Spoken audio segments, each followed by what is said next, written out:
Thanks for coming. What do you think of my hat? All right, I'm gonna sign the hat and I'm gonna throw it out.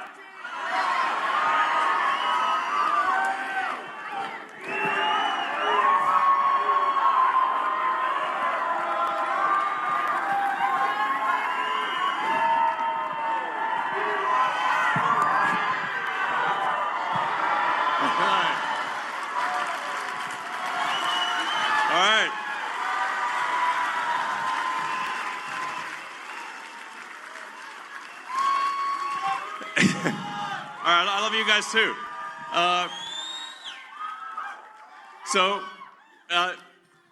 Thank you for coming out in support of this very important Supreme Court race in Wisconsin. It's actually something that I think it's one of those things that may seem like it's obviously important in the state of Wisconsin, but I think it could actually be important for the country as well, and maybe for the world. So the House majority right now is razor thin. It's really just a few seats, and if the Supreme Court is able to redraw the districts, they will gerrymander the districts and deprive Wisconsin of 2 House seats on the Republican side. Yeah, exactly. The result of that could be that the House switches to a Democratic House. Yes, indeed. And then they will try to stop all of the government reforms that we're doing, and we're getting done for you, the American people. So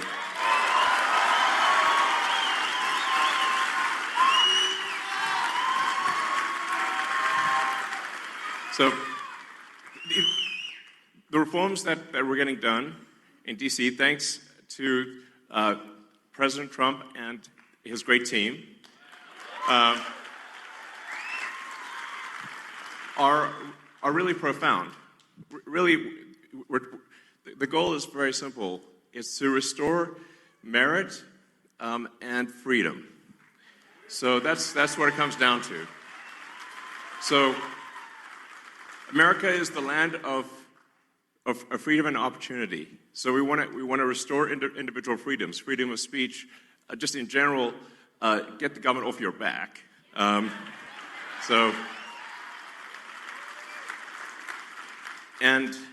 then make sure that you succeed in the United States as a function of your hard work and your talent, and nothing else.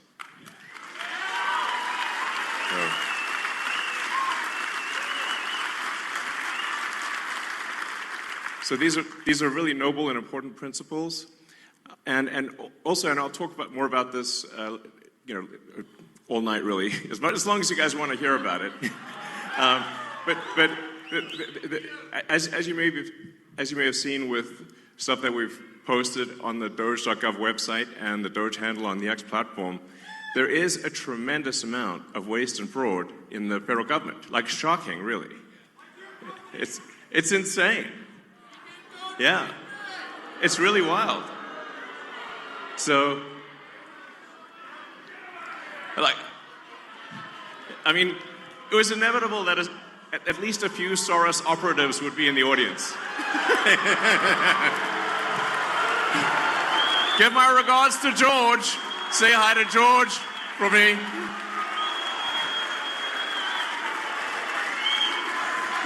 USA, USA, USA, USA. Yep. It was inevitable. I was waiting for that one. So, yeah, thank you.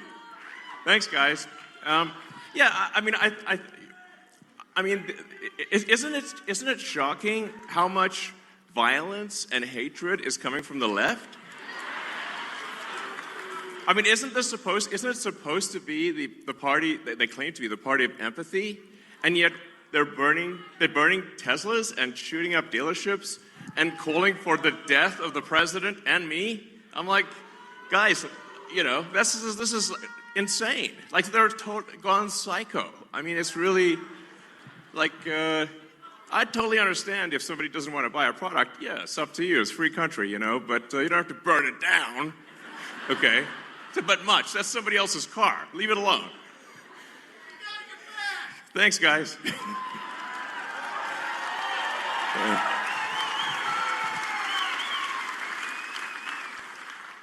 Yeah, so, man, the derangement level on the left is just like, it's blown my mind, frankly. I mean, I'm like, what is going on? They've just lost it next level. I'm like, it's like, whoa. And I sort of wonder what's, the legacy media is in part to blame for this, and maybe primarily to blame for this, because, it's really terrible. It's like, if they keep calling, they've obviously called President Trump every name in the book. I think there was one article that called the president worse than Hitler, Mussolini, and Stalin combined. And I'm like, actually, President Trump's not killed anyone. In fact, he's very good at stopping wars, not starting them.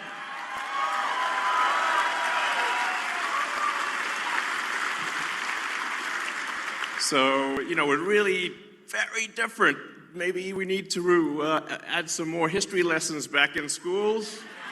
Because I don't know if people understand, what the difference. Do they know what Hitler, Mussolini, and Stalin did? It seems they don't. I mean, it's just indicative of the poor quality of education pushed by the National Department of Education. So, that's why we want to restore freedom to the states, let the states decide on the educational agenda and not have something pushed by a bunch of neo-Marxists in D.C. So,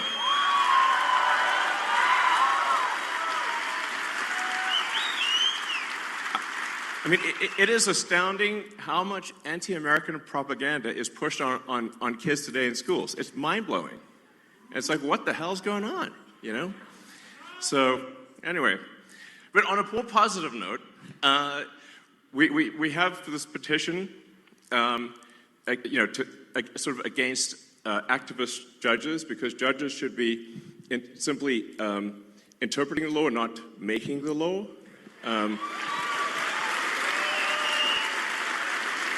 So, in appreciation for the support of people in signing this petition against activist judges, we just want judges to be judges, which is a reasonable thing to ask for. We're obviously seeing like some crazy stuff in D.C. where it seems like it's like any federal judge can stop any action by the president, of the United States. This is insane. Like this has got to stop. It's got to stop at the federal level and at the state level. But let me first hand out 2 $1 million checks in appreciation.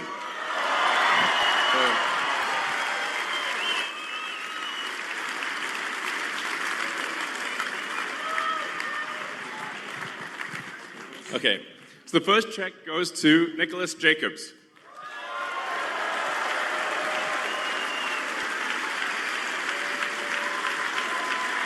All right.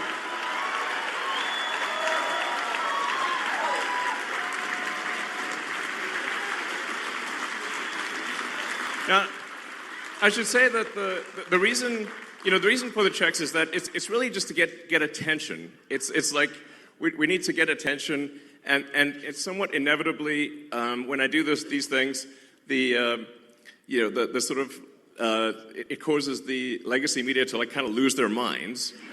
And then they'll run it on every news channel, and I'm like, I couldn't pay them it would cost like 10 times more, or to get the kind of coverage that we get. So, all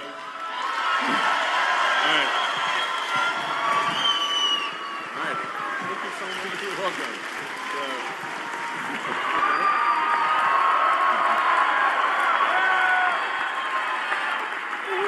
Thank you. All right. All right. You can just, I guess, take it if you want. We'll get. I think we'll get you a real one too. So, and then the second one is to Ekaterina Diesler? Let's see. Hopefully here.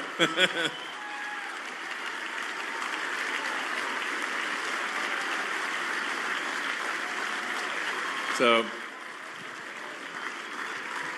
well, and like I said, this is just helpful for getting attention, and then it's kind of fun to see the legacy media lose their minds over it too. So, love you too. So, yeah. So, let's see. Hello. Thank you. Congratulations. Thank you. All right.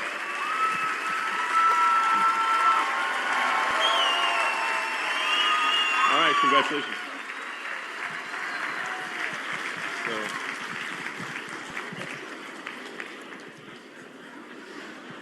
All right, so we're also going to be announcing, or we are announcing now, a program, sort of a Get Out the Vote program.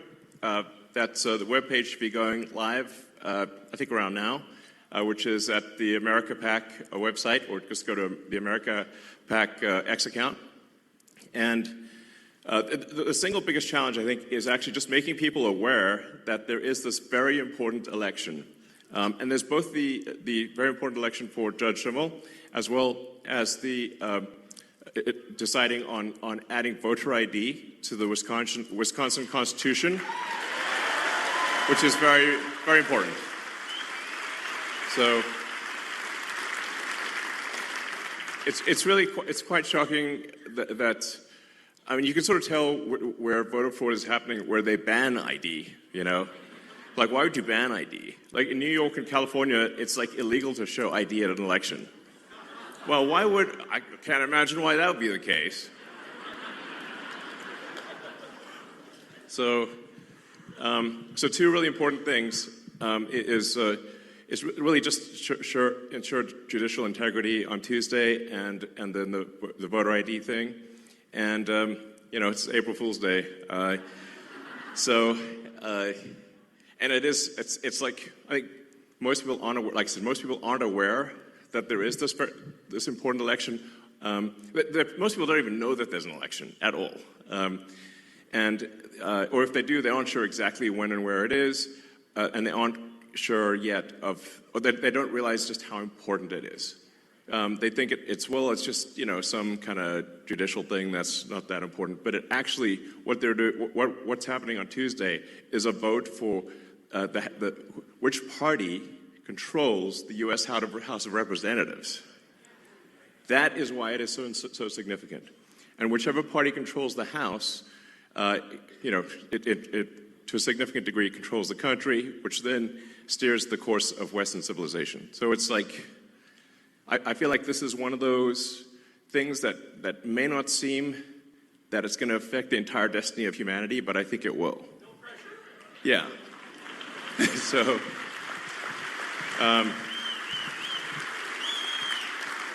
it's a super big deal, and the fact that I'm here in person, like I'm not phoning it in. I'm here in person.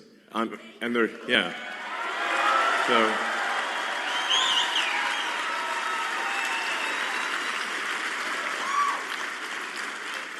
And there were quite a few death threats, I have to tell you.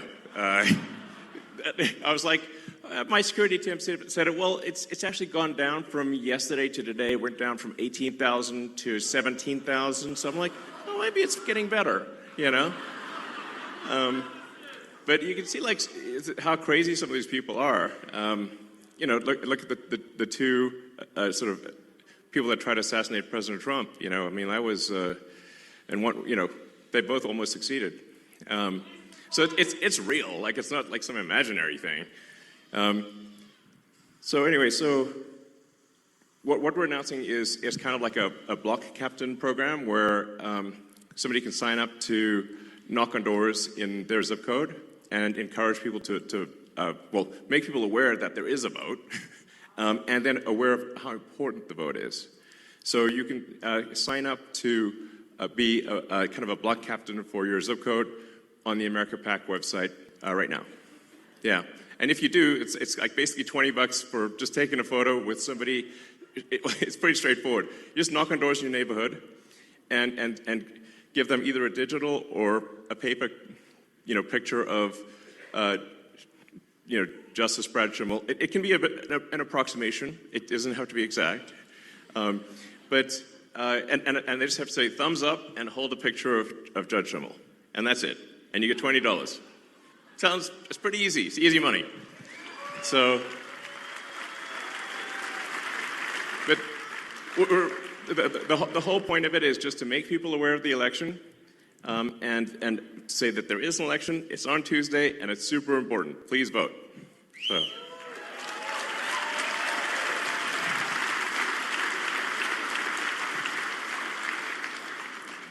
But I think without something like this, where we actually are in serious danger of losing the election. This is very important to put in mind. If you look at the betting market odds, so if you look at sort of the Poly market or Kalshi, the betting markets, it varies between 85% and 90% probability of loss for Justice Schimmel. That's the current situation. So we got to pull a rabbit out of the hat next level. We actually got to have a steady stream of rabbits out of the hat, like it's an arc of rabbits flying through the air and landing in a voting booth. Interesting picture. Grok could probably make that picture. That's basically what's needed. We need to generate an anomaly in the matrix, and because I think there's currently the Dems are 100,000 votes ahead. But if the people that voted for President Trump simply vote on Tuesday, we will win. That's actually all it takes. Just vote. Boom, done. Victory. So.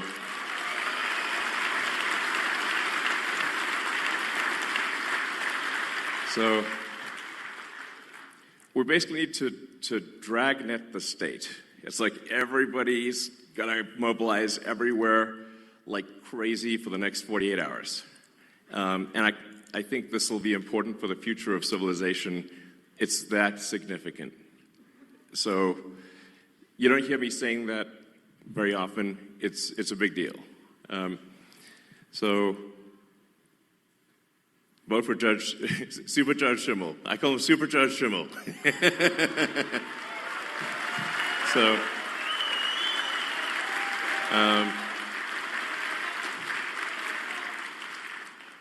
let's see. So with that, I think we can do Q&A if you guys would like to do some Q&A. And I'm happy to answer any questions. It could be, about DOGE or whatever you'd like to hear about. Because I think if you ask questions that the public would be interested in hearing, then those snippets will go all over the place, and it will be helpful to the public, at large and maybe even beyond our country.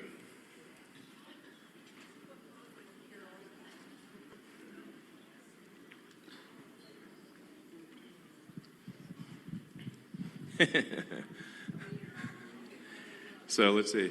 Yeah, go ahead. We can just start over there. As AI continues to get smarter, won't it inevitably see through its creators' propaganda? Yeah, the question is, as AI gets smarter, will it see through its creators' propaganda?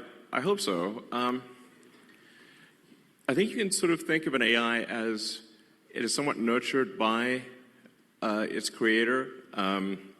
So you have to say, what is the operating principle? What is the North Star of the AI? If it's a somewhat corporate AI, it could be like it's just trying to make corporations happy, or it could be, if it's particularly some of the AIs that are trained in like the city of San Francisco, it's going to have kind of a San Francisco bias to it. Because you can think of like smart people as well, there are big differences in sort of beliefs among smart people. And so you can expect that there will be big differences in beliefs among AIs as well. With Grok, our aspiration is a maximally truth-seeking AI. which is like you always want to try to get as close to the truth as possible, even if the truth is unpopular. And that's our goal, which I think is a very important goal.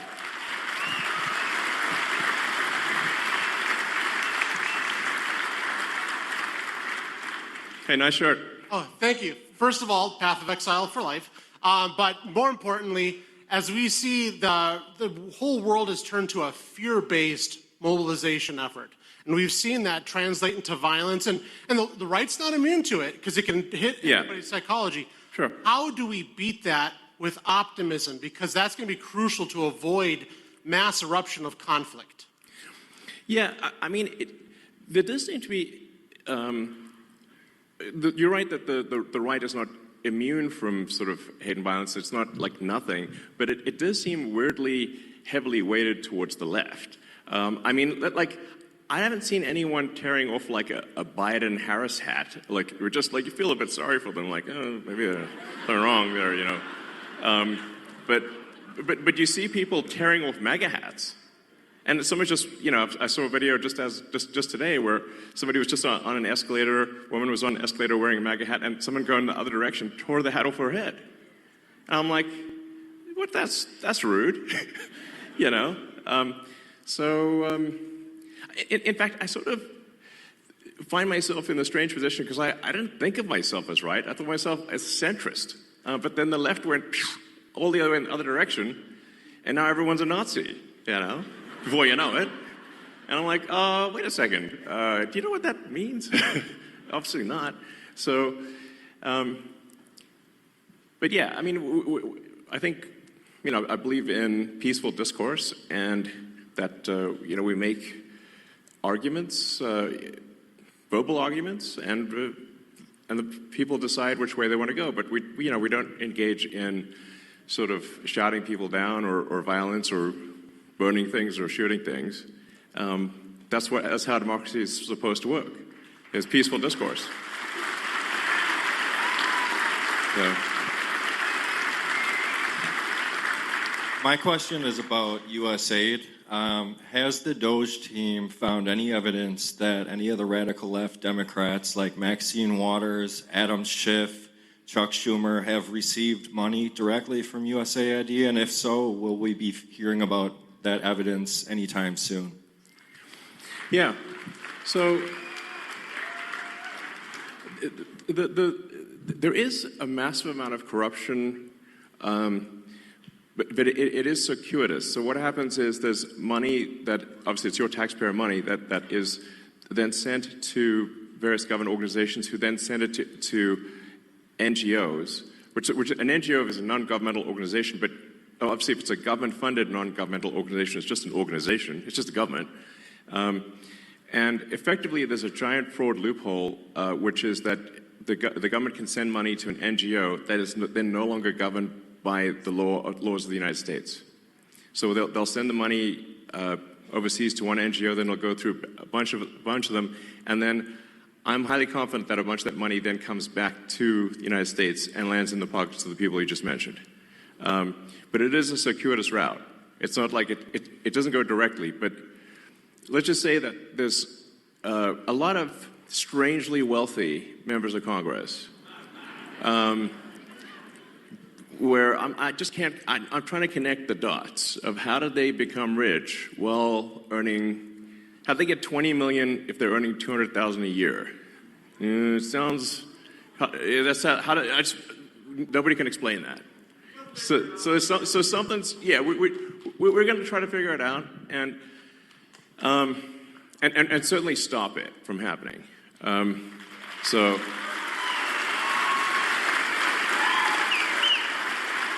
Yeah. I mean, just in general, the whole NGO scam is just crazy, yeah, it's blown my mind really. So yeah.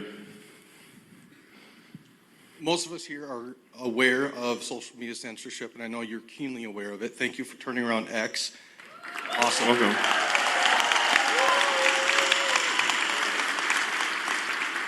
As censorship picks up in financial institutions, what can we do about that?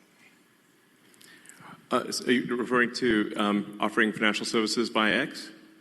No, Sorry. being kicked off of financial Oh, yeah. for beliefs. Yeah.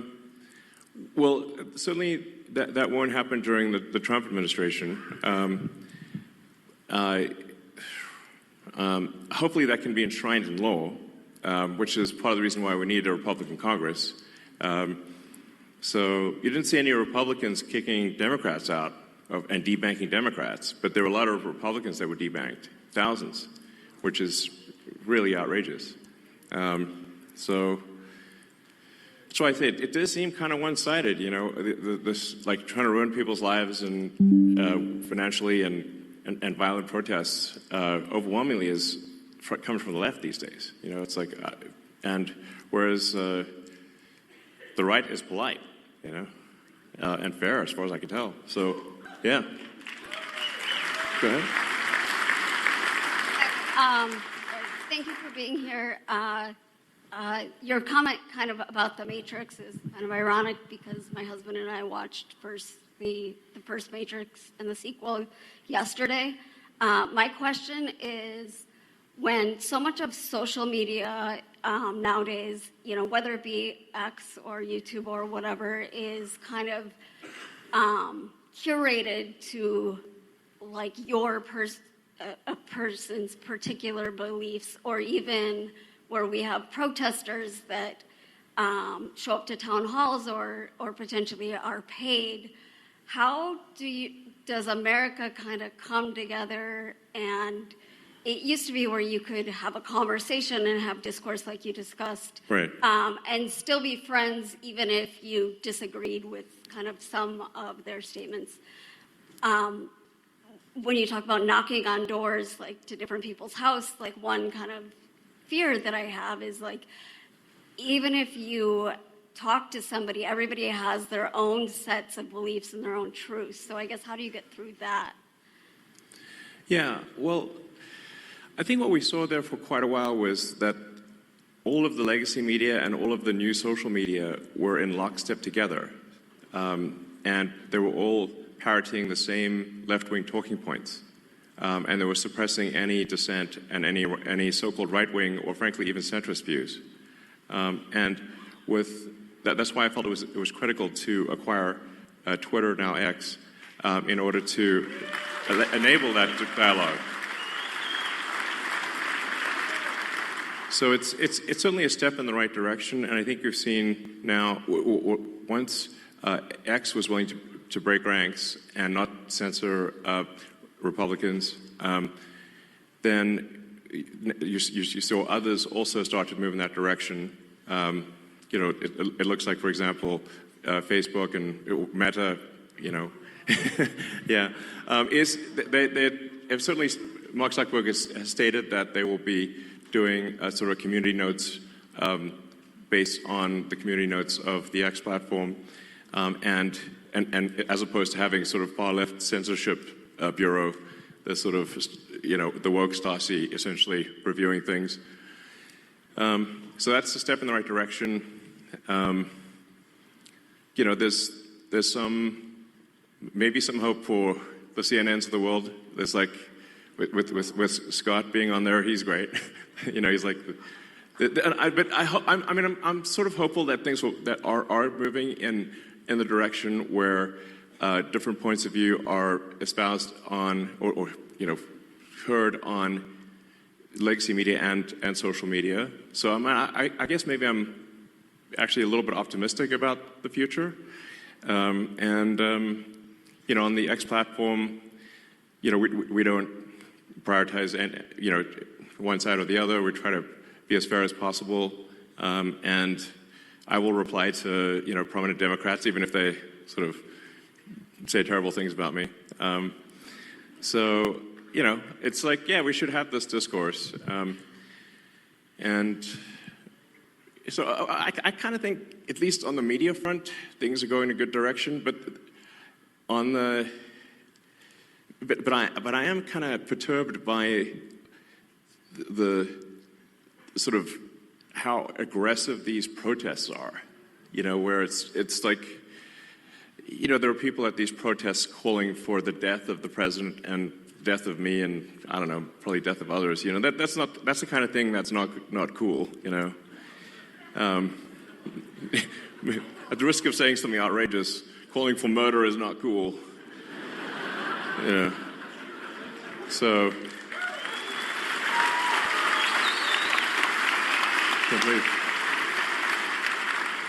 Thanks for coming, Elon. I'm a teacher by trade. I have gone through the 4-year bachelor degree to teach the nation's youth going forward. On that, I'm kind of curious. What was that like? Like, yeah. I got an English degree, man. At the end of the day, unless you want to hire me, that's about, that's about. Sure. So during teacher college, they give us a heat map, and it says these are the cost per head on each student. The southeast is generally the worst, but they're also generally the lowest spent per capita on each student. Beyond just that correlation of the one text I got in an education class, I wonder, with your investments in Khan Academy, with the advancement of AI educational tools, where specifically you can get feedback and these students can get feedback. Yeah, absolutely. Where do we see 100 years from now? With all 100 years from now? How about 50? I hope we last 100 years. That'd be like jackpot. You know? Yeah, exactly. Hopefully we were like on Mars, you know? So that would be really cool. So I do think AI can be incredibly helpful in teaching, because you can essentially set up each kid with like a personalized AI, and that AI can then answer questions for each kid, and that actually can be very profound in learning, because obviously if you've got a classroom of say 25, 30 kids, you can't like spend. It's literally impossible to spend time with every kid individually, or at least you can spend a little bit of time, but not. Obviously, it's a 1 to 20, 1 to 30 ratio. So, but what you can do is you can set them up with the AI, and then you can, you know, if things get stuck or whatever, if you want to, you can essentially guide the orchestra that way, and I think it could be a very powerful learning tool. You know, I personally enjoyed my English classes in high school, actually. You know, sometimes I wondered, why am I reading Charles Dickens? But you know, there's some merit to reading Dickens, and many of the. I actually think that we should have a great canon of English literature, that kids do at least, you know, some number of the significant works in the English language. So.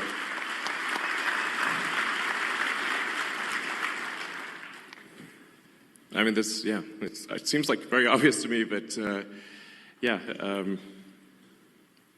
And another thing with regard to teaching is that I think teaching is a very important profession. If you look at the expenditures, there's a very big rise in the number of administrators, but not a very big rise in the number of teachers. And so that's really the big factor, which is we should have more actual teachers. You know, and I believe in paying teachers well and having a lot of teachers, but we should say, why do we have so many administrators or non-teachers? So administrative expense has gone ballistic, but teaching expense is more or less flat. Doesn't make sense. So.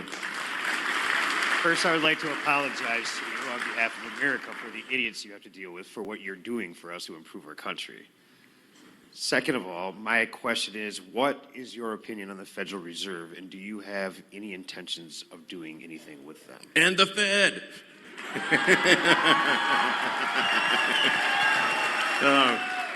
Yeah. I don't know. I always wanted to say that, you know. But I mean, I think there's like 20,000 people that work at the Fed. Seems pretty high. It's like there's a lot of people that work at the Fed, and it seems like, why do we have so many people at the Fed, and what do they do? And you know, sometimes I wonder which one would win. You know, the federal for interest rates, the board of the Federal Reserve, or a magic 8-ball. And I'm like, I think the magic 8-ball might win. You know. So then I'm like, well, Magic 8-Ball is a lot cheaper. So You know, it's like you shake it, it says, check back again later. I'm like, okay. Same thing. But I think what really matters is that government spending is not far in excess of government revenue. That's a fundamental issue that we have, where we have a deficit of $2 trillion, and we have interest payments that now exceed the entire budget of the military. In fact, that was a big wake-up call for me, was when the amount of money that we pay in national debt interest exceeded the Defense Department budget. I'm like, the Defense Department budget is very big, and interest is higher than that and climbing. That's a disaster. You know, so the very simple, straightforward goal of the DOGE team is to get rid of waste and fraud. It's mostly waste. Or depending on how, you know, I'd say it's probably 80% waste, 20% fraud, something like that. But it's $1 trillion, so that's still a lot. And it's you know, it's gotta be.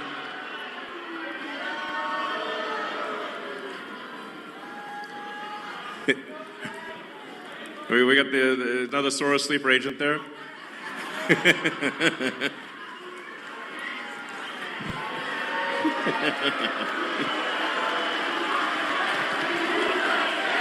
USA, USA, USA, USA.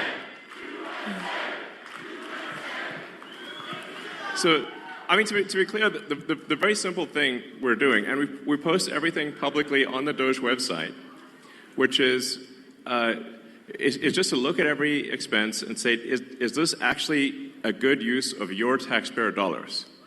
That's it. It's not super complicated. And the thing that's pretty wild. This is why I say, you know, I used to be a Democrat, and so and if you listen to the speeches of Clinton and Gore in the 90s, when they were going on about reducing waste and fraud, it literally, you wouldn't be able to tell the difference if, like, who said it, DOGE or Clinton Gore. You can't even tell the difference. Sounds exactly the same. It's wild. So we're really just trying to restore common sense to government and say, like, let's not waste your money, and let's make sure it's spent well, and that's it. And in trying to save $1 trillion of expenditures, what we're saying is, of the $7 trillion in government spending, let's see if we can make it 15% more efficient. And I'm confident that we can. That's actually not a huge bar, by the way. So,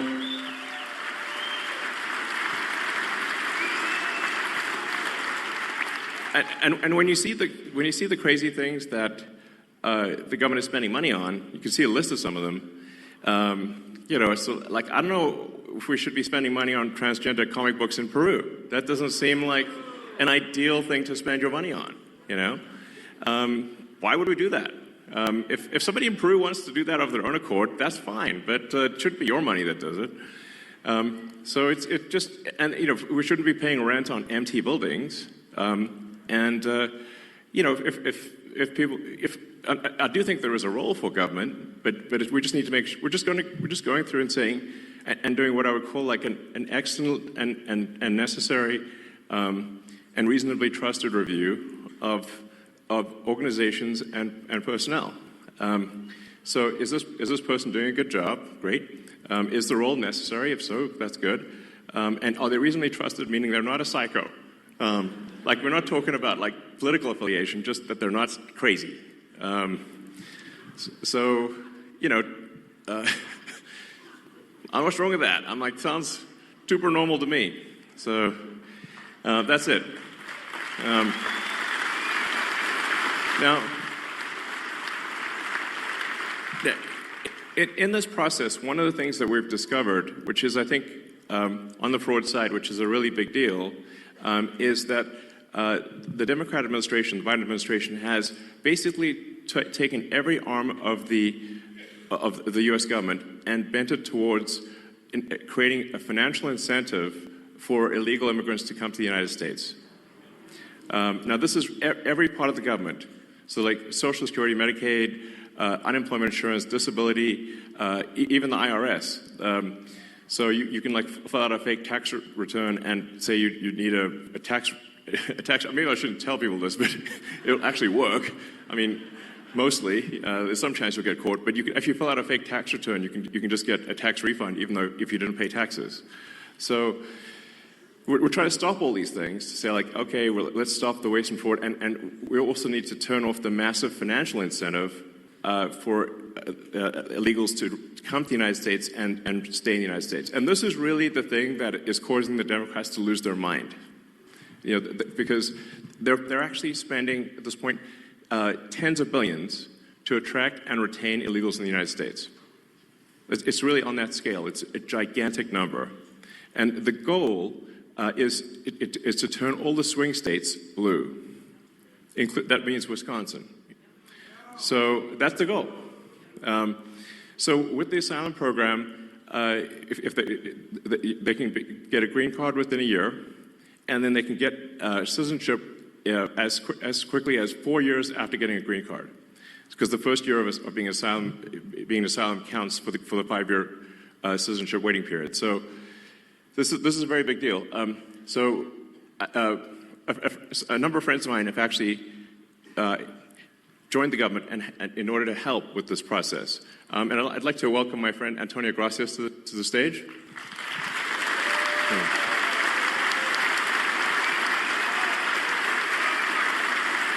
I think so. Does it work? I can give you mine. Does it work? It'll be okay. I mean, Buzz Aldrin's still alive, and he went past the belts. Work. Is this working? Yeah, it's on now. Yeah, there you go. So, Antonio, can you tell us what you? Antonio is helping out with the Social Security. So, just trying to review Social Security, where you may have heard that we found 20 million dead people marked as alive in the Social Security database. This is so crazy. And then you'll notice there's a strange trend here where how many Social Security numbers were issued. Do you want to? Yeah, so let me tell you what happened here. We started at the top of the system. You want to talk about a lot of maybe? We started at the top of the system, mapping the whole system of Social Security to understand where all the fraud was. And there's a lot of great people there that showed us really a lot of waste. And so that came up with a big list of stuff they're working on. You've heard some of that already. But this is what jumped out at us. When we saw these numbers, we were like, what is this? In 21, you see 270,000 people, goes all the way to 2.1 million in 24. These are non-citizens that are getting Social Security numbers. Yeah, this is a mind-blowing chart. Yeah, just this literally blew us away. Like, we went there to find fraud, and we found this by accident. And this isn't political, by the way. My parents are immigrants. Yeah, this country's been great to us. My brother and sister all born in Spain. I'm pro-legal immigration. This is not political. This is not political. This is about America and the future of America. And there are a lot of good people in the system that pointed us in this direction. I want to honor them right now, that work in the government today, who took risks to show us these numbers and tell us what's going on. Yeah. I want to stop for a minute. I want to honor those people today. Very good people. Very good people. I have been from D.C. to Social Security offices to the border to track this down, and very good people have helped us along the way. I want to thank them. Yeah. This number, what this is when you come in the country, if you're an illegal, there's a couple ways to come in. You come in through a port of entry, and you can tell them you're afraid, and they'll give you an asylum case. You'll get an interview, then you get in. That's one way to do it. Another way to do it is to just go to the border. Literally, this happened. I talked to Border Patrol myself. Elon was there too. I went to Laredo, and I went to Bronzeville. Elon went to Eagle Pass. You walk up to a Border Patrol officer, and you tell them you want to come in. They have a couple of choices.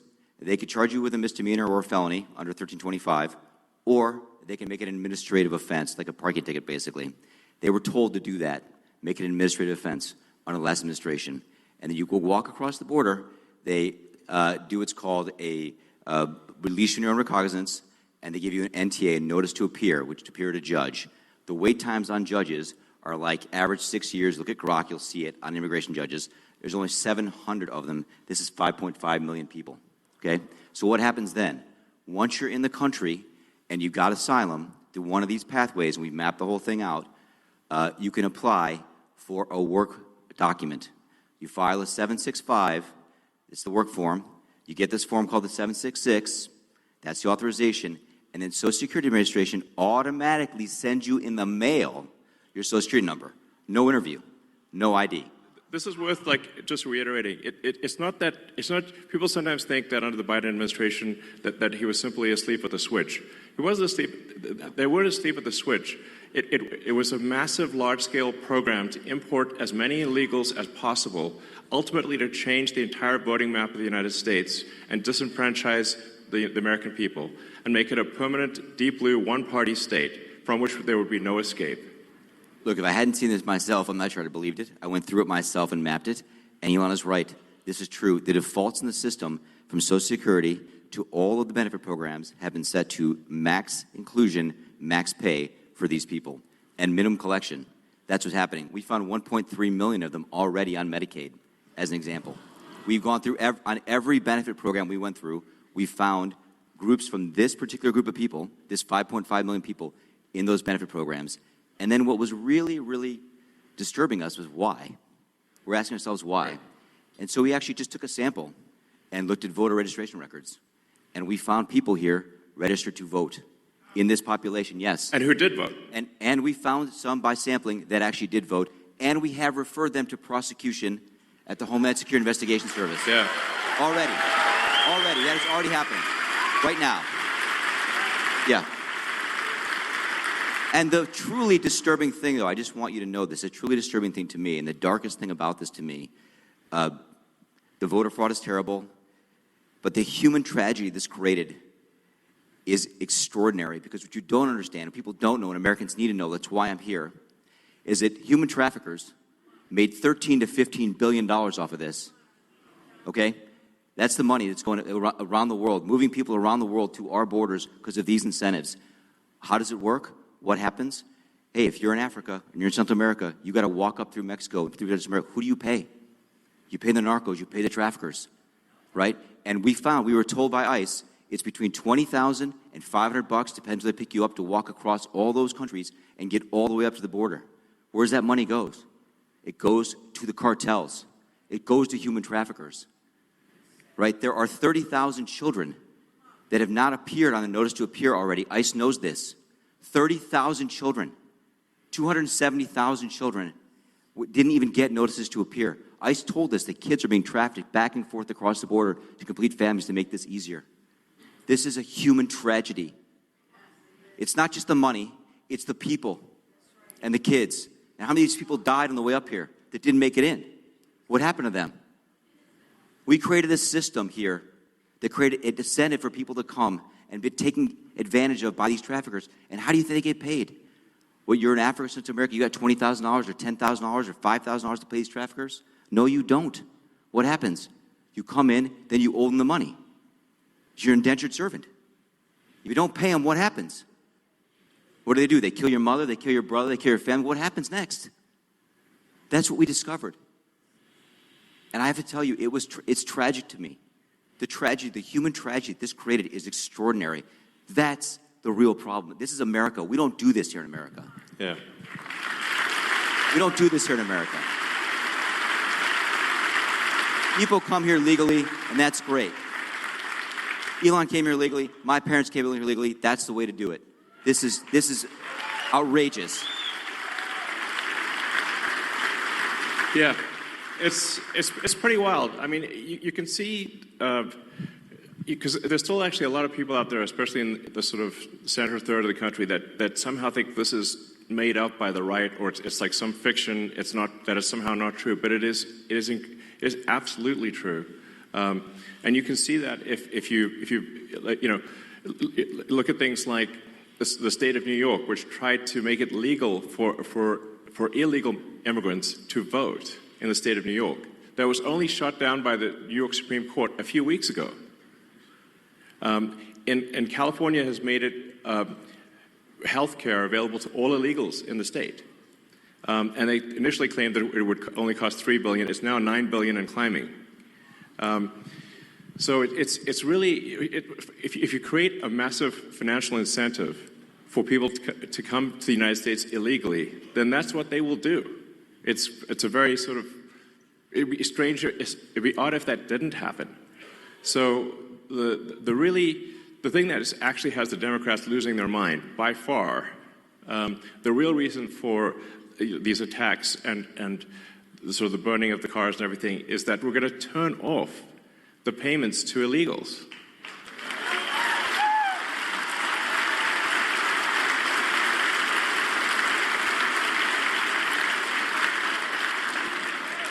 Because, yeah, I mean, because that's not the deal. You know, it's simply not right. You know, if you look at that thing with the Roosevelt Hotel and, like, you know, the luxury hotels in New York, where the Federal Emergency Management Agency funds were being used to house illegals in luxury hotels in New York that the average American can't afford. And they were giving a welcome package and $10,000 debit cards and everything else. Like, it's super real. I mean, it's like, I think it's the biggest voter fraud thing in history by far. And more of a, if left unchecked, it would have succeeded. As Antonio mentioned, the time frame for going from asylum to citizen is roughly 5 years. Yep.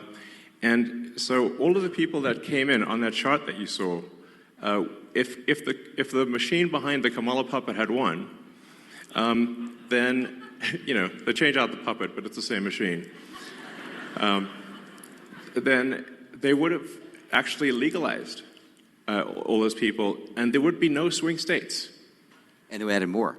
Remember, it was doubling every year. Yes. It went from 1 million to 2 million. It was going ballistic. Going ballistic. And it is just, these people are just entering the benefit programs now, by the way. Right. We're seeing the ramp happen too. And these are just the ones that are in the system. This doesn't count the other, 7.5, 8 million that ICE thinks are out there. Yeah. We don't know if they have numbers. The number is totally uncontrolled. The voter ID requirement in this state is super important because of this. Yes. Because the Social Security number, it's not supposed to be a federal ID number, but it basically is. That's how you access all the benefits. This is why we need voter ID, because this thing is not secure. You could walk into a Social Security office today as an adult in America, and get a Social Security number enumerated with simply answering 6 or 7 simple questions and showing some forms of ID that are not federal ID. Well, you could just actually make it up. Basically, you can show basically like a fake utility bill, or show a medical bill and a school ID. Yeah, medical bill and a school ID, and you can get a Social Security number. Yes. And then from there you get on the voter rolls, and then Yes. basically Dem operatives will farm the vote. Yes. So the problem with this obviously is that if you turn the swing states blue, then there are no swing states, and then we're in a permanent one-party system. And as soon as they win that, they'll have the House, the Senate, the presidency. They'll pack the Supreme Court. Then they'll double down on the illegals, just like California. So we've already seen this happen in California. California is supermajority Dem. So, but at least California is held back by the fact that people can move out of state. Once you can no longer leave America, they'll be far worse than California. So the gravity of the situation is severe. Help us clean up Wisconsin border rolls. Yes. Yes. Absolutely. So, I mean, it's really simple stuff. Just having photo ID to vote is like, you can't buy something at the liquor store, but voting is more important than buying a beer. So You're gonna need a real ID to get on an airplane. You can't fly anywhere. Yeah, and the same people who are saying that there should be no voter ID at voting stations demanded vaccine ID from everyone. Yeah. I'm like, that's weird, So it's really about just restoring integrity to the voting system, which really should not be a right or left cause, but a cause for all. is do we not all want integrity in the voting system? Of course we do. Yes, of course. Yes. So.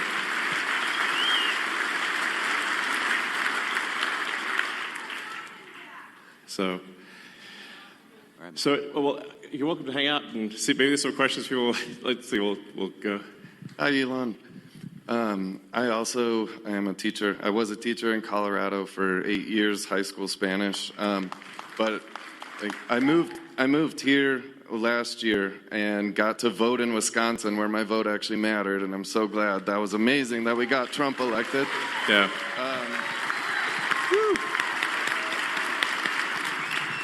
And I was listening to, I believe it was Patrick Bet-David. He called this perfectly, where he said, when Trump gets elected, he's going to go from enemy number one to Elon's going to be number one. And for the reason, I mean, he only has a couple years left. And we've all seen the left go after you and make you number one enemy. And just walking in here, we heard Nazis suck. There's all this horrible thing. And just on a serious note, I just want to let you know, my wife and I pray for you at night. Thank you. For your safety.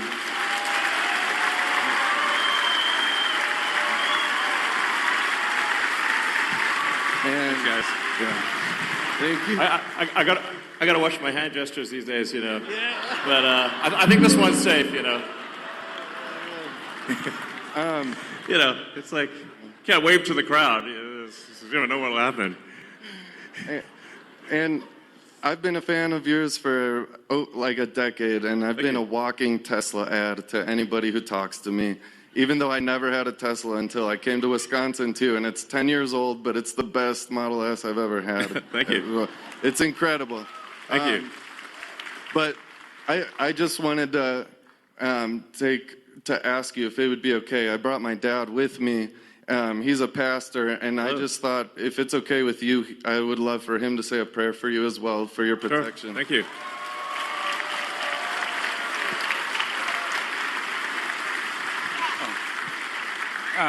Elon, well, thank you so much for everything you've done for our country. We do love you very much. Thank you. And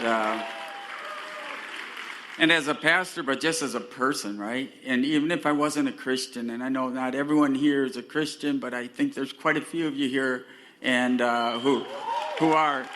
Either way, we love all people. That's not the issue. The issue is fairness, what you're talking about. The issue being just, and the justice being a weapon instead of lawfare, instead of actually just, and all this corruption you're talking about. And that's a bad spirit, if you want to say it that way, putting it nicely. It's something evil that has come against our country, our morals, our families, etc. And then you and the president and others getting attacked with this outrage and this hate. So if you would, allow me to pray. Thank you. You'd all who want to, please join me, bow our heads and pray. Gracious Heavenly Father, we are thankful for our country. We are thankful that God does bless America, and that God is the source of all goodness, love, and provision, and that you, Lord God, have provided a great nation with a great history. And although we've gone through many rough times, you're still very present and active with us. Thank you for protecting President Trump from that fatal attack. And we ask that you envelop and protect all of those who are fighting for justice, for freedom, for order, for dignity, and to reward people according to merit, and especially put your hedge of protection around Elon Musk, around his children, around his whole entire family, and all of his team members, that all would do good and just by our country, and freedom truly and justice would reign once again. We ask this in the name of the blessed Savior, Jesus Christ, who we remember during this time of year, who suffered and died for our sins. May you wash away all that is wrong with our country and start with us. We ask this in Jesus' name. Amen. Amen. Thank you.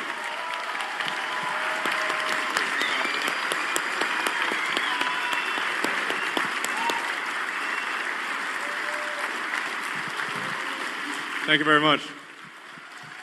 Thank you. Sorry? Up to you. You can hang out if you want.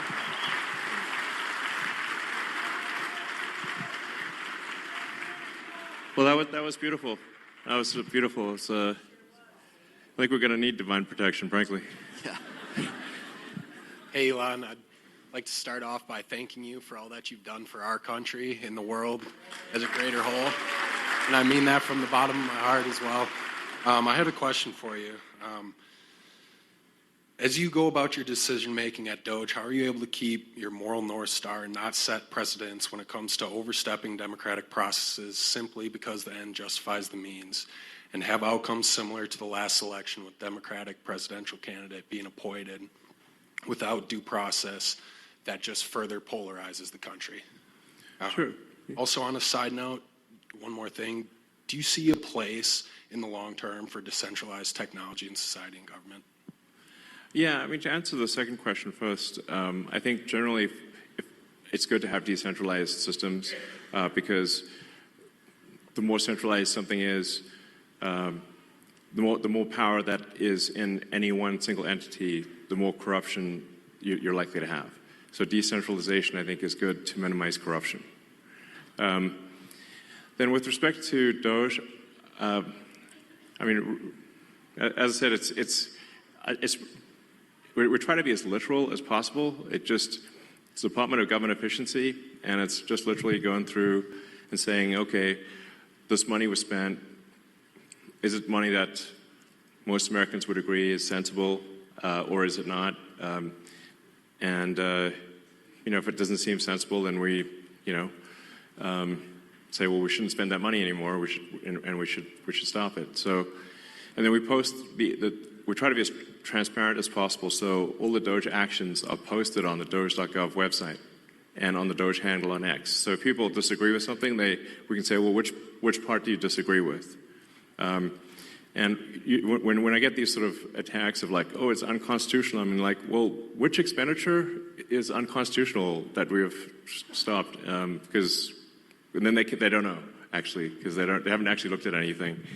So now, obviously, a lot of this can be reversed with a new administration, but at least for some period of time, we're going to make sure that your taxpayer money is spent at least 15% better. It's not like I think it's a reasonable goal. It's a rational goal. It's a sensible goal, and the net result, I should say, if we have the combination of a $1 trillion increase in economic output and a $1 trillion decrease in the budget deficit, then the outcome should be that there is no inflation or very little inflation from one year to the next.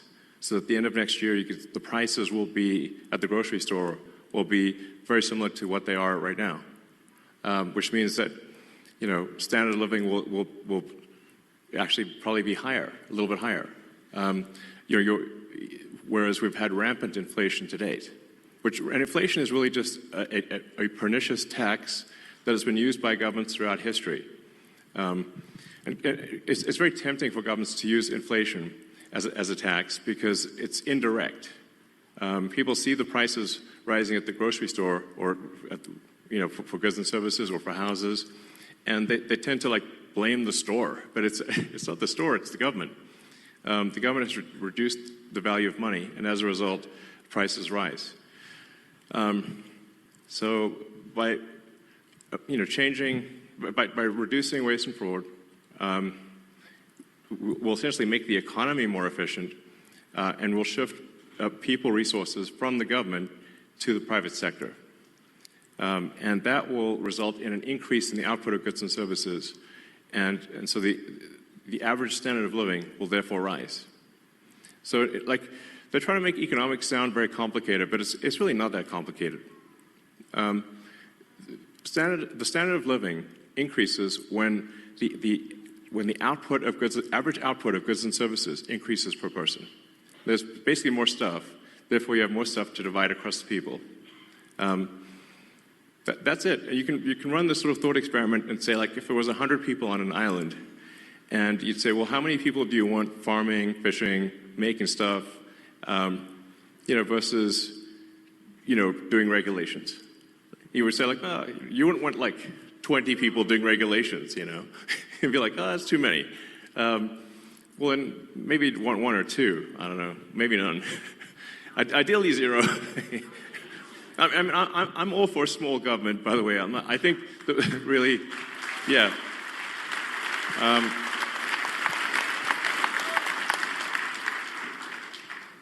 When the United States was formed, there were only, you had the Secretary of State, the Secretary of War, which I think is a more accurate name than defense, but it was Secretary of War for a long time. And you had the Secretary of the Treasury, and you had the Attorney General. That was it. And if it were entirely up to me, I'd be like, let's make it like that again. Yeah. Howdy, gentlemen. I've got a quick question regarding government and transparency. Do you think Dogecoin may ever be used, or the Dogecoin blockchain to be used for maximum transparency? Well, the names are similar, but they're doing two very different things. In fact, I was going to call it like the Government Efficiency Commission, but that's a super boring name. And then the internet said, no, it needs to be called the Department of Government Efficiency. I was like, well, the internet is right. So we changed the name from Government Efficiency Commission to Department of Government Efficiency. But there are no plans for the government to use Dogecoin or anything, as far as I know. So that they happen to be similar names, but really it's just, we're just literally trying to make the government 15% more efficient. It's kind of like most of the work that's being done it's kind of like homework. It's not like, it's just work, Frankly, it's like washing the dishes. It's not like, it's a lot of it's not super fun work. It's just, going through and looking at every expense and saying, why does this department have like 10 times more software licenses than people? That doesn't make sense. Why is the government spending $10 million a year on Politico subscriptions? That doesn't make sense. There's just one thing after another like that. It's like things that are just kind of boring. So it's like a ton of boring stuff. Like you do hear about like the sort of weird stuff that makes the headlines, but most of the costs that are being cut are just very basic, boring things. It's like homework at scale is what I'd call the Department of Government Efficiency. Elon, can I add something? Yeah, I think this question about transparency. I'm really selling it here. Yeah, no. I would say the principles that Elon has set out for Doge they begin with truth. Truth. Find the truth. Number one, find the truth. Why? Because the government's gotten so big that actually the people don't even know what's there. They don't know the source of truth. So these licenses, it's not like people bought these licenses because they're bad people and they wanted to pay Microsoft. They just kept buying licenses because Microsoft kept selling them. I mean, it's that strange. And we don't want to pick on Microsoft. It's like every software company, by the way. Any software company. Pick software company X. They bought these licenses because they just thought they should buy more licenses. More people coming in and there's no one there. People aren't coming back to the office, right? It's just finding truth. The number one principle is truth. And then transparency is number two, I think, on the list, right? So find the truth, make it public, make it transparent. And number three is, do it fast, make it efficient, and be urgent. Yeah. Those are the principles that Elon's put into Doge. Yeah, it's worth pointing out, it's actually difficult you have to recalibrate how dumb things can be because it's the government. Frankly, it's like dumber than you think it could possibly be. Like for example, we found there were a whole bunch of what I call ghost payments going out, where the government contracting officer had retired or changed jobs or dead or I don't know, they were not around anymore. And they forgot to turn off the payment stream to some company. And it's like leaving the money faucet on and you leave the house, and it's just the money faucet keeps going. And it's a pretty rare organization that will complain about receiving money. So organizations, so then you're like, is that waste or fraud? I mean, the government did send them the money, but they didn't deserve it. So then, well, okay, we should turn off the money spigot if the contract is over, type of thing. So one of the things that we made a recommendation to the Treasury that the payment classification codes and the explanation for the payment be mandatory fields. So just have a name attached. So we could just ask the person who approved the payment, is this payment a good payment? Does this make sense? This is the kind of thing that is normal in, for individuals and for companies, but that was not the case. So the reason why the government could not pass an audit was because the information did not exist that would be required to pass an audit. Like it was literally impossible because you just had all these blank checks going out with no explanation and no payment code. So how are you supposed to do an audit? It's literally impossible. So that's what I mean by it's very basic stuff. Like we just want the congressional appropriation payment code to be mandatory and a very short explanation. We're not even going to judge what the explanation is, but that there be any explanation at all and a name attached was revolutionary. My guess is this will probably save $100 billion a year, like a lot, So.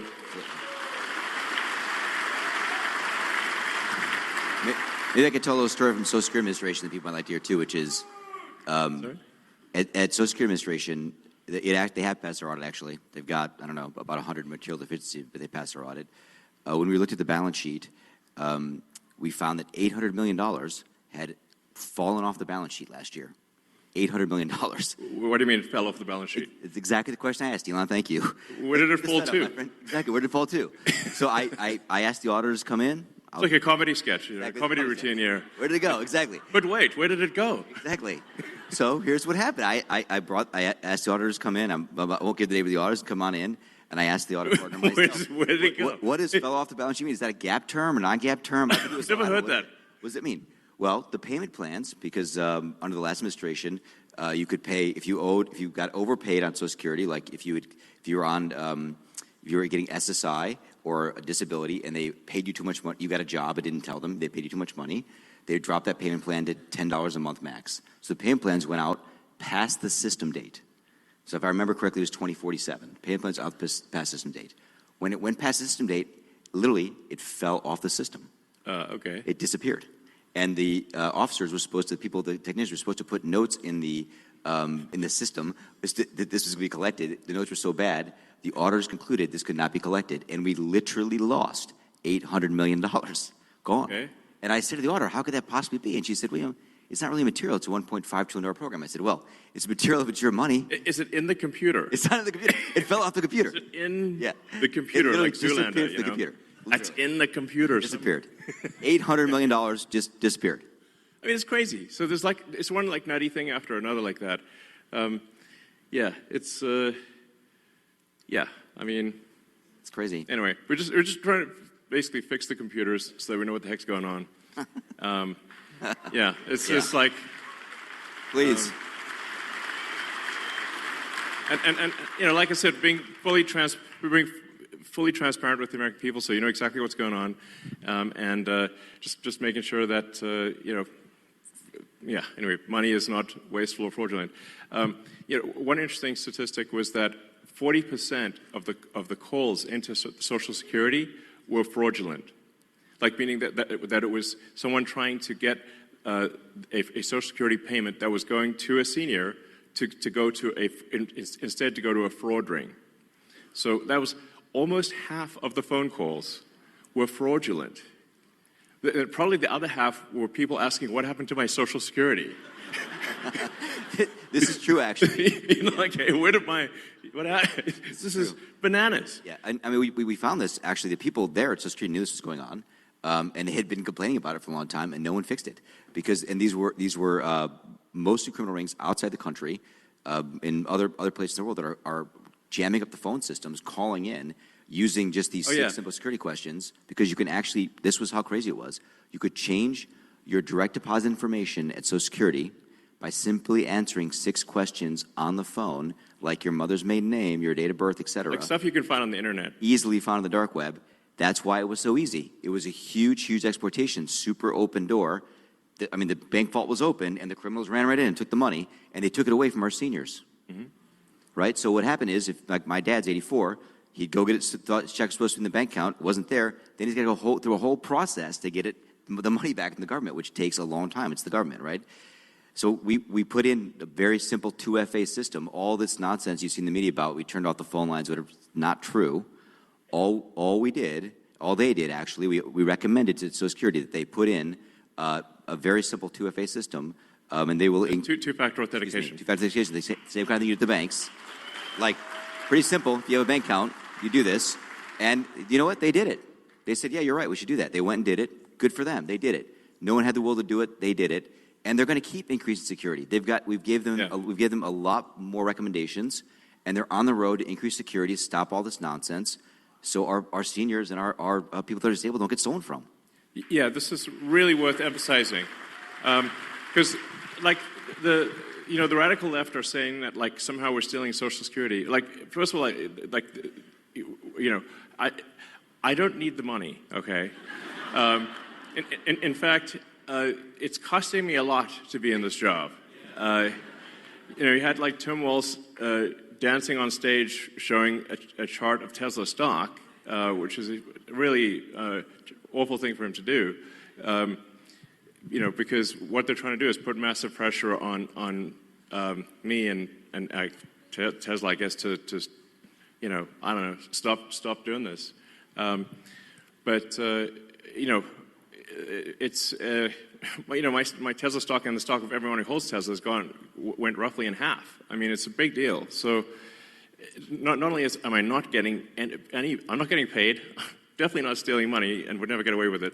But the value of my Tesla stock is in half. So this is a very expensive job, is what I'm saying. But I think it's you're welcome.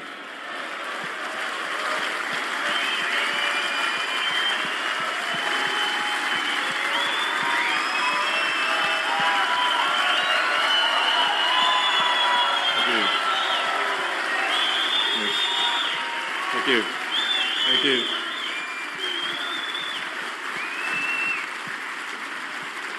Thank you very much, guys.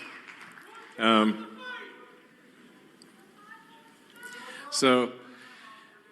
long term, I think Tesla stock's going to do fine. Maybe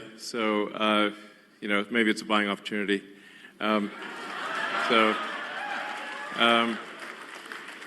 the actual thing we're doing is making sure that people do get their Social Security and that it doesn't get stolen. 100%. Yeah. Sorry, go ahead. Hi, Elon. I got a question for you about DOGE. Great shirt, too. Everybody in this room has got a bunch of money sitting in a bunch of little boxes in a bunch of different states. And it turned into crickets when you brought it up online that you were going to go check our gold. And I'm worried about the Democrats and Joe Biden's last administration with the money not being there. Did you get blocked, or are you still able to go check that? Sorry, I'm not sure I understand exactly what you're referring to. Fort Knox. Oh, Fort Knox. Oh, yeah, right. Oh, yeah. Well, that's up to the president, of course. But I think it would be, I think it would be awesome to live stream Fort Knox. I mean, that would be really fun. And after all, it is actually the gold of the American people. So the American people should, it seems to me, have a right to see their gold. Hopefully it looks really cool. You open the doors, like, is it there? Like, is that really gold? Let's check. So maybe it'll be really, really interesting. I'm all for it. The president says he's interested in doing it, so hopefully that happens. So, all right. Good evening, Mr. Musk. How are you? Good. How's it going? Good, good. My name is Vito Gabriel. I'm 18 years old. This is my first election that I'll be voting in. So Great. Very exciting. Oh, actually, that reminds me. So it is actually possible to both register to vote on Tuesday. If someone has not registered to vote, they can register to vote in Wisconsin, and they can vote the same day. So even if somebody's not a registered voter, you can do everything on Tuesday. So a bit of backstory. When I was younger, 8 years old to be exact, my father put me to work in my family's restaurant. And it led me to want to start my own business and to be successful just like you. And in my opinion, you're one of the most successful businessmen to ever live. And so what advice would you give to young entrepreneurs who want to start their own businesses and give back to this great country? Well, sure. Well, it is very hard to start a business and have it succeed. It is true that most businesses that start do not succeed. So, I mean, I guess I'd really just say, if there's a product or service that you think is really needed, then you go out and you make that product, or you produce that service, offer that service, and try to be as useful as possible, really. It's like whether, it's a great restaurant or store or a technology company or whatever the case may be. It's really just like, are you doing things that are useful to your fellow human beings? And if you are, then I think the company will be successful. So that's really what it comes down to, is just being useful. Like, people ask me, like, what's the top advice? I'm like, try to be useful. It's actually very difficult to be useful. But I have a lot of admiration for anyone who just does an honest day's work. Making products or producing services for their fellow human beings. That's what a company is. That's it. So. But it is hard. I mean, to be totally frank, like I generally say, if somebody needs encouragement to start a company, I would recommend not starting a company. It's very difficult. Like, if you look at, say, the automotive industry, the only two American car companies that have not gone bankrupt are Tesla and Ford. So. It's a big cemetery, is what I'm saying. So that's a tough one, very tough industry. And there were really no commercial rocket companies that were successful before SpaceX. It's generally very difficult to make the value of the output exceed the cost of the input, and that's really what defines a successful business. And profit is really the difference between the value of the output and the cost of the input. That's what profit is. But it's like shockingly hard to make the output more valuable than the input. That's what I found. So, all right. Hi, Elon. Thank you so much for being here. Would you agree with me that the economic illiteracy in this country is staggering? That people don't understand how close we are I would for say the that is ship true. of America to going over the fiscal cliff. Yeah. Right. Yes. Most people, actually, I think a lot of people don't know what a national debt is. Like, how did this national debt come about? And how come there's all this money that somehow we owe it, but we didn't sign up to owing this money? But there's, it's over $30 trillion of national debt, and that doesn't count future obligations. That's just, then it doesn't count state and local debt. So it's a lot of money that the government has signed everyone in America up for. So there's, if we don't do something about it, then eventually there won't be any money for anything. We'll just be paying interest.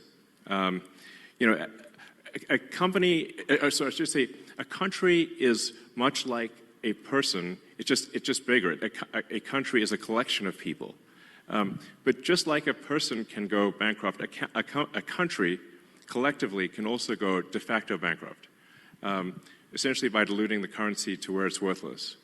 And that's where we're headed unless we are, take immediate and dramatic action with respect to government spending.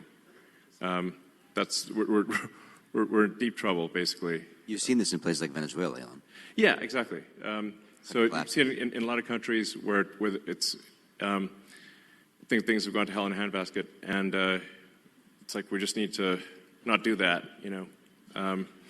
So if the ship of America sinks, we all sink with it. This is something that I try to tell people in the sort of commercial sector that, like, you're not going to, your company's not going to make it if the ship of America sinks. So we all got to, work together here to make sure it does not.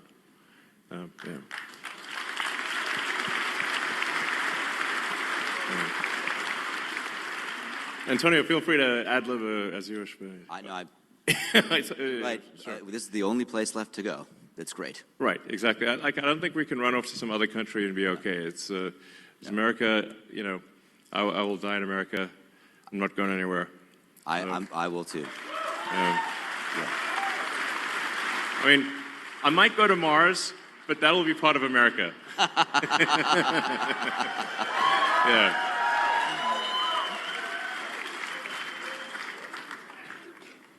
Hi, Elon. Thank you so much for taking the time out of your busy schedule to be here today with us in Green Bay, Wisconsin. Yeah. Woo. I just want to say that DOGE's findings demonstrate to the American people that the government clearly does not care about our hard-earned tax dollars. I'm only 26, but I can imagine it's frustrating for people who have worked their entire lives to see their tax dollars going to fraud, waste, and abuse. And you alone have contributed so much money to our government yes. via taxes, so thank you. You're welcome. But I'm sorry that your money's not being spent very well. You've clearly shown your leadership and team is capable of transforming our government into something better than what we see today. I just want to say I'm sure I'm not the only one who's wondering, but we know that DOGE has found quite a bit of money, and we would like to see some of that returned to the American people. Do you have any information on when DOGE checks would be written or sent out? Sure. Well, I guess we need to be successful at scale. We've made a lot of progress, but there's still a tremendous amount of work to do. Effectively, as government spending is made more efficient and spending is reduced, the tax by inflation is reduced. So one way or another, you will effectively be better off if resources in the United States are not wasted. And it's somewhat up to the Congress and maybe the president to as to whether specific checks are cut. But whether a check is cut or not, if you reduce wasteful spending, the economy is going to be better off.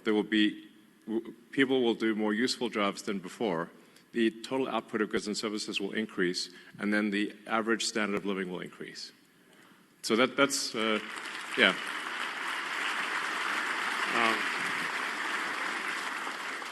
I think the most important lesson in economics is simply common sense, that the more people in a country that are engaged in producing useful products and services, the better off that country will be. Like you could run the sort of thought experiment to say, in the limit, if we moved everyone in the car industry into the DMV, there would be no cars, but there would be a lot of regulators. So then you say, well, okay, well, then how many people should be in the government versus not government? And generally, I think you want to minimize the number of people in government. There's still, be a lot of people in government, but You want to keep that to a minimum and move people from low to negative productivity roles to high productivity roles in the private sector. Yeah. Okay. Hey, Elon. So the first time I heard about population collapse, I think was from you on Joe Rogan. I grew up in the generation where it was very overpopulation, global warming. A lot of people don't want to have kids. My wife and I just had our first. She's a year. Hi, congratulations. Hi, John. Thank you. Amazing. And I'm finding out very quickly a lot of these things I was told about having kids, losing personal freedom, it's well worth it. I mean, I would recommend it to everybody, as I'm sure you would. And Absolutely. I mean, I've been banging the baby drum for ages. Yes. Yeah. So my question to you is, what's the most surprising and fulfilling thing you've learned from your kids? Especially we've seen you around X all the time with Trump. So what's your most fulfilling thing you've learned from having kids? Yeah, and X is in the back there. So hopefully he's watching this. Hopefully, yeah. I think I think nothing makes you happier than kids. Really, is what is the truth of it. So, kids are my greatest source of happiness, and I really encourage, as Antonio knows, I've encouraged all my friends and everyone to have kids. It is concerning. The United States has been below replacement rate. The birth rate in the United States has been below replacement rate since roughly when I was born, around 1970, 71, thereabouts. And I think last year was the lowest birth rate on record. It was very low. And then we're seeing this trend in almost every country on Earth. This is worrying because it's like, well, if something doesn't happen, humanity is going to disappear. So it's, I think, very important to have kids.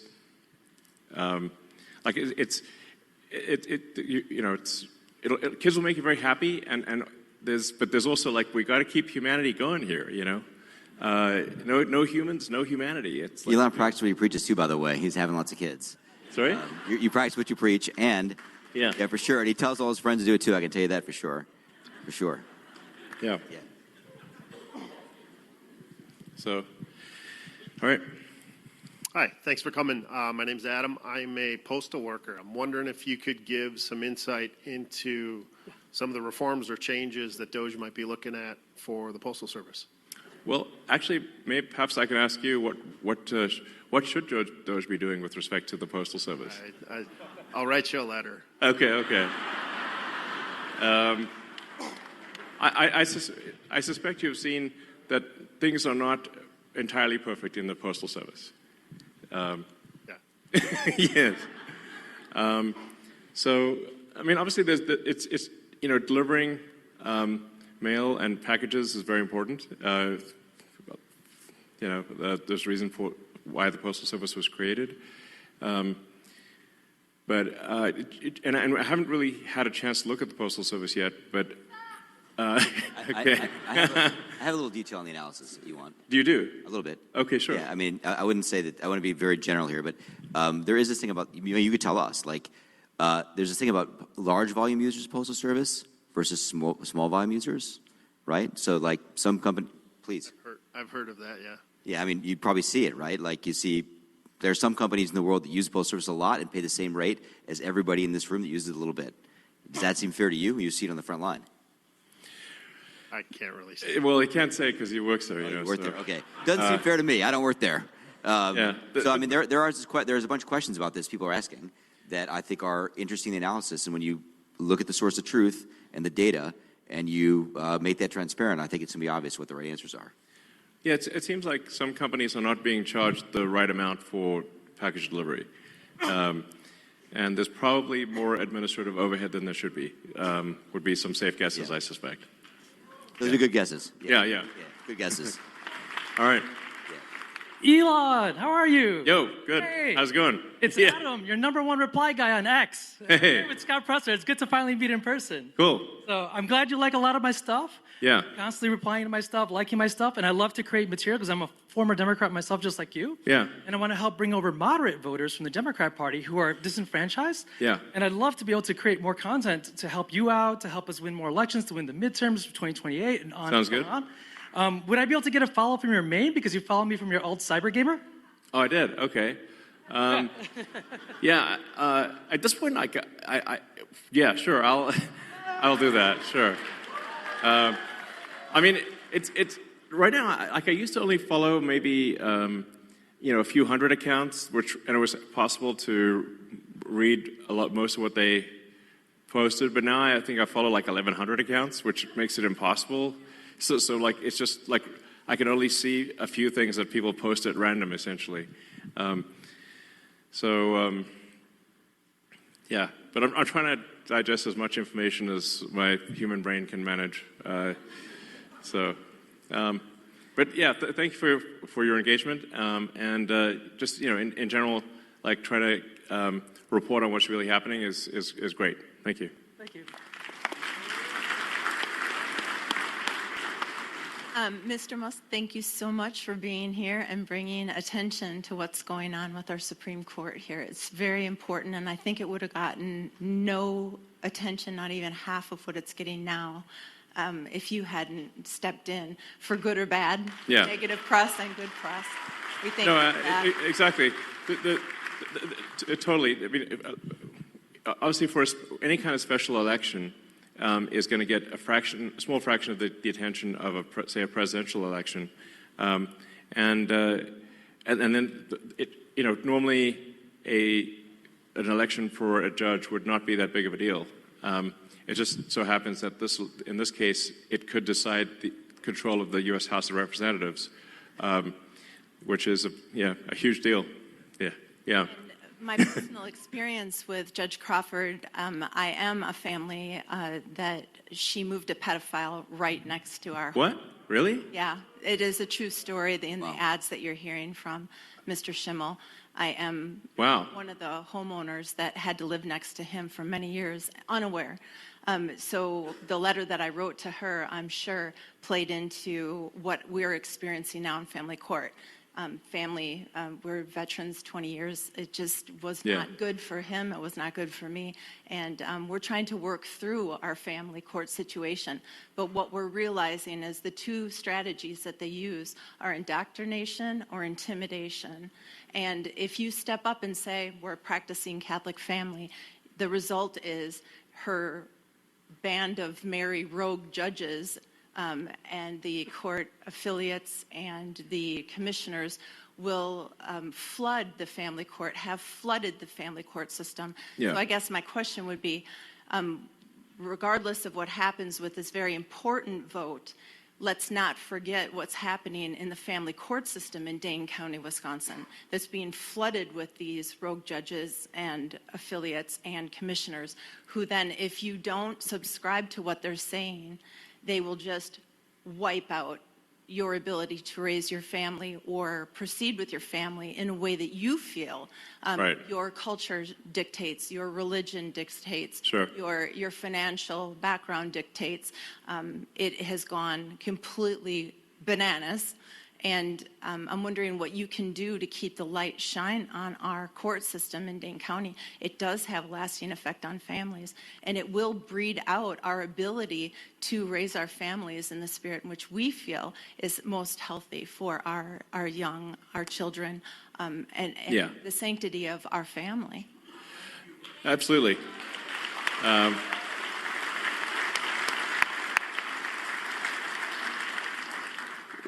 I think that's fundamental to life, liberty, and the pursuit of happiness, which is the foundation of America. That you should have control over your family, not the state. The state should not have control of your family. It's insane that people would think that. So we've had friends have to escape California because of this. Yeah. I mean, it's literally had to leave because the state tried to take their kids because they're imposing the state's values on the kids. And they literally had to leave overnight. More than one friend, we've had this story. Really? Really? Yeah, no, there's a thing, a change the law in California where if the teachers determine that it's in the kid's interest, like if you don't respect, like, I don't know, 10-year-old's pronouns or something, the state can take your kid in California. So it's insane. It's state forced indoctrination, and if you don't match their whatever the state wants, then they can take your kid in California. It's a big deal. Yeah, exactly. So it should just be, families should have control over their own circumstances, and it should not be the government that decides how your children should be raised.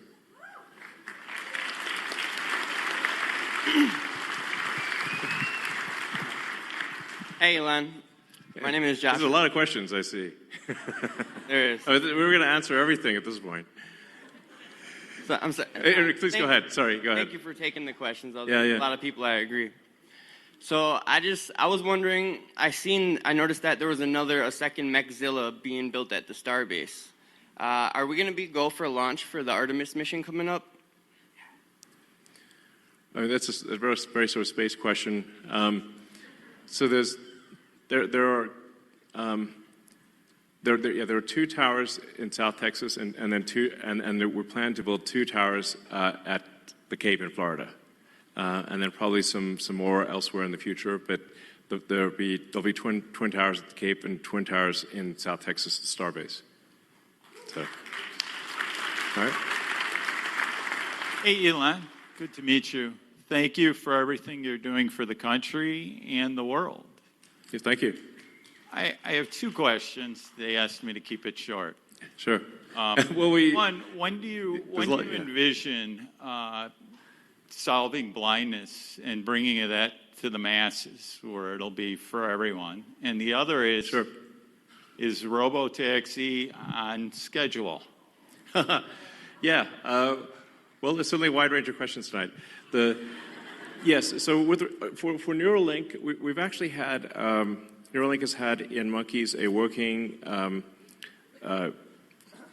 device we call Blind Sight, where it's been working well and monkeys are healthy for a few years now. And we're hoping later this year to do our first device implant for human enabling someone who is completely blind to see. It's going to be low res at first, like Atari graphics, so I want to set expectations appropriately. So it'll start off with like very low res, but then over time, I think eventually the implant would enable vision that is like superhuman. So that'd be pretty cool. And then things are currently on track to do unsupervised full self-driving in Austin in June.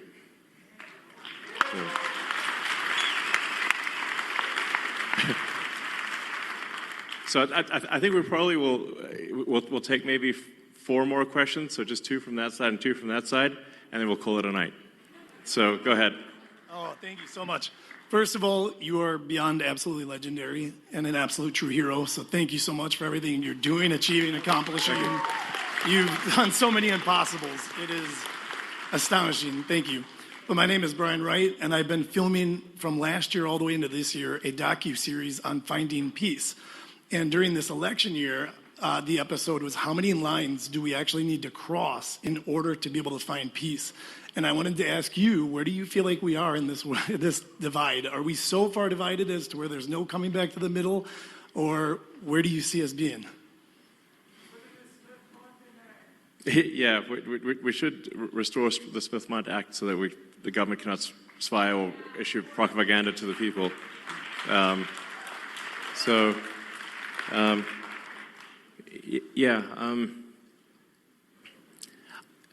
don't know. I mean, I kind of thought that we were headed in a good direction for a while there, and then the last month or so, there've been these like crazy violent things happening against Tesla and protesting me and whatnot, and I'm like, this is just nuts, and a lot of people sort of parading signs around saying that that President Trump and Elon Musk should die type of thing, and I'm like, this is really nuts, But I think the real issue is who's organizing and funding that, like the same people that organized and funded the infiltrators, who are the hecklers earlier tonight. So it's whoever they are, and I guess we know some of their names, but it's really, yeah, Soros and a bunch of others. I'm not sure really sometimes I wonder, what is their goal? Like, what's their aim? I guess, is it communism, I guess, is a part of it, or just, I don't know. Sometimes I wonder, have they thought through if let's say they got their goal, then what, So, I don't know. I'm hopeful that things calm down, that there's, that people engage in, dialogue but not violence, and that if for those who do push violence and destruction of property and intimidation, obviously that they need to face legal consequences for that.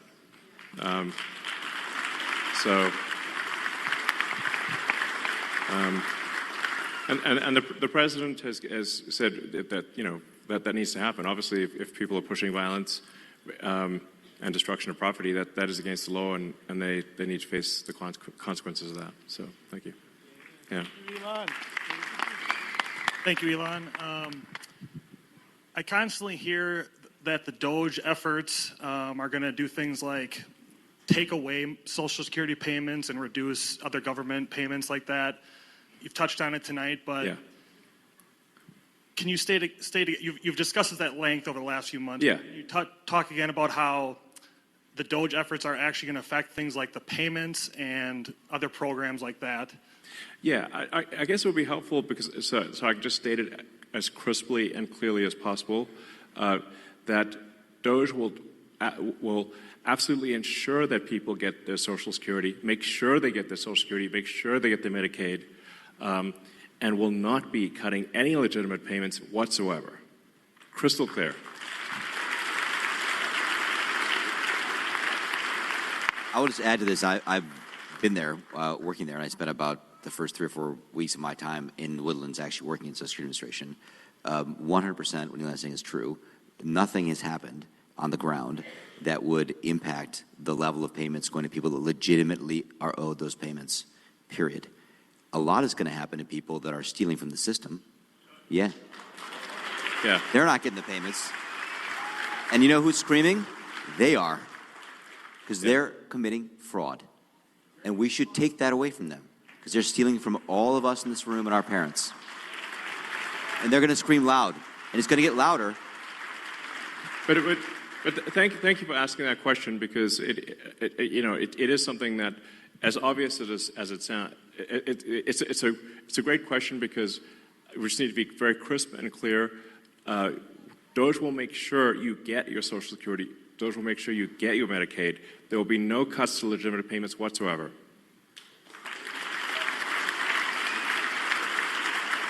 I'd like to go last, if it's okay with the other gentleman. Would you like to go, sir? No. Please go. Thank you. Mr. Musk, thank you so much for coming to Wisconsin.